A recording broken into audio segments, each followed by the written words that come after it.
Guys, do not use Afterpay. It is a trap. I used to use Afterpay, Klarna, Affirm for everything. And they would literally garnish my whole work-study minimum wage paycheck. Have you ever gotten a loan for a cup of coffee? What if I told you the most dangerous form of debt in your life isn't your mortgage, student loans, or even credit cards? It's the 4 easy payments on a hoodie you didn't need.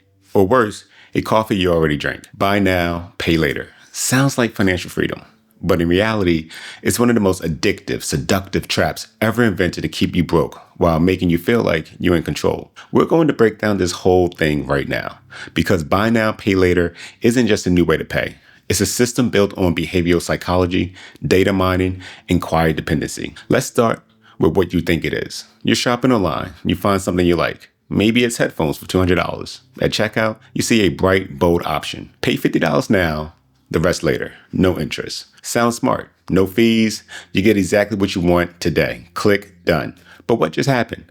You signed up for a short-term loan. You now owe money on something you don't even think of as debt. And that's the genius behind it. You're not scared. You're not stressed. You're just in. That's the point. Buy now, pay later removes all the friction. And that friction is what used to stop us from overspending. 10 years ago, you had to apply for a credit card, face interest rates, and maybe think twice before swiping. Now, you can finance a $20 t-shirt faster than you can microwave dinner. This isn't progress. This is sedation, and it's working. Let me show you how this system exploded and why you barely notice it. It started with convenience. Buy now, pay later feels smooth, easy, modern. You click once, and you're approved. No forms, no phone calls, no credit hit. That's seductive, especially to younger consumers who have never been taught how to borrow money really. Then came the marketing. No interest, shop smarter, flexible options. It sounds responsible, like budgeting, like freedom. And then came the cultural pressure. Post-pandemic, people were burnt out. Retail therapy became a coping mechanism. Influencers flooded social media with the lifestyle you were supposed to have. Sneakers, skincare, gear, luxury trips, all within reach thanks to buy now, pay later. And suddenly a $400 haul doesn't feel like $400. It feels like $100 4 times. So people just spent, and they spent a lot. Not just on big items, but on everything. Coffee, Uber Eats, gas, even groceries. Some platforms now offer buy now, pay later on your lunch. You're literally finishing eating before your payments are done. Let that sink in. Now let's talk about why this is a trap. Because when something becomes normalized, it becomes dangerous. Buy now, pay later makes you think you're in control. But it's not built for you. It's built for retailers and fintech companies. Let's follow the money. Retailers love buy now, pay later. And you want to know why? It's because customers spend more when they use it. A lot more. Instead of hesitating on the price tag, your brain latches onto the first payment. Only $30 today. And it feels manageable, even when the full cost isn't. So stores pay to offer it. Like literally, they pay to offer buy now, pay later. Buy now, pay later companies charge them about 4 to 6% per transaction, double what credit cards charge.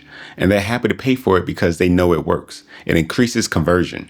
It boosts average order value. It reduces abandoned carts. For them, it's a gold mine. And for buy now, pay later providers, it's even better. They make money in 4 ways. First, the merchant fees. Every time you use buy now, pay later, they take a cut from the retailer. Then there's the late fees. The system looks harmless, but 1 in 3 users miss a payment. When they do, they hit with fees that can go up as 25% of the purchase value. That free hoodie now is $100. Third, your data. Every item you browse, every payment you split is tracked. That data is packaged and sold to advertisers who now know exactly how to target you. And you wonder why that ad keeps showing up right after you click pay later. Because they're tracking you. And lastly, they sell your data just like every other company. Just like credit card companies and banks, buy now, pay later platforms package thousands of small loans, including yours, and sell them off to investors as income-generating assets. You are the product. So even when you pay on time, they win. Because they're not just monetizing your money, they're monetizing your habits, your attention, and future behavior. You still think they're doing this for your convenience? Now let's talk about the mental game. Buy now, pay later works so well because it hijacks your brain processes of risk and reward. Here's how exactly they do it. First is payment splitting.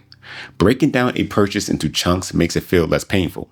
It's the same reason casinos use chips instead of cash. It's abstract. It's emotional. Second is time distortion. Humans are wired for short-term reward.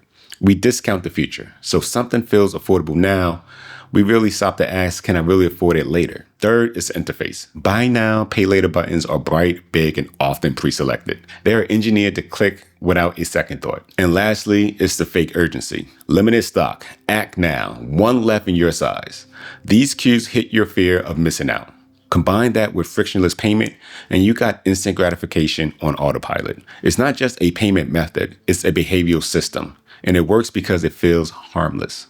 Until it's not. Because buy now, pay later doesn't usually get you in trouble all at once. It sneaks up on you. You stack the payments. One pair of shoes here, a skincare set here, that jacket you didn't need but looked great on TikTok. Suddenly you got 5 active loans running, all due at random times, all auto-debiting from your account. No budget, no plan, just a low-grade financial fog. That's where most people get trapped.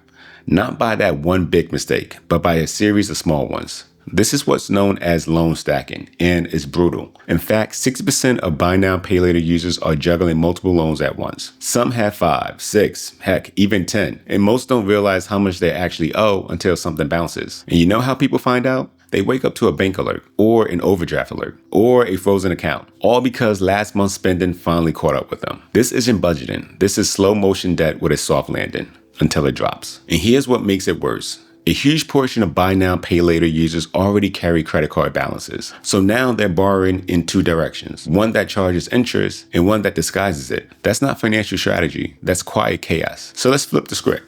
How do you protect yourself? It's simple, but not easy. Rule number 1, if you don't have the full amount in your account right now, you can't afford it. Not I'll have it in next week, not I'll make it work. I'm talking about right now. Rule number 2, don't finance disposable items. Food, gas, clothes, subscriptions, these should never be split into payments. If it's not lasting, it's not worth financing. Rule number 3, reclaim your attention.